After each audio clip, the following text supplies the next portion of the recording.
కుంభరాశివారికి అమావాస్య తర్వాత ఇదే జరగబోతుంది. మీకు శివయ్య మీద భక్తి ఉంటే ఈ వీడియోకి ఒక లైక్ చేయండి.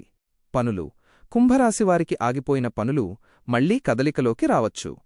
ఉద్యోగం, వ్యాపారం. ఉద్యోగం లేదా వ్యాపారంలో కొత్త అవకాశాలు కనిపించే సూచనలు ఉన్నాయి. ఆర్థికం. ఖర్చులు పెరిగినా ఆదాయం మెరుగుపడే అవకాశం ఉంది. కుటుంబం. కుటుంబంలో చిన్న చిన్న అపార్థాలు వచ్చినా అవి త్వరగా సర్దుకుంటాయి. కొత్త నిర్ణయాలు తీసుకునేటప్పుడు తొందరపడకుండా ఆలోచించడం మంచిది.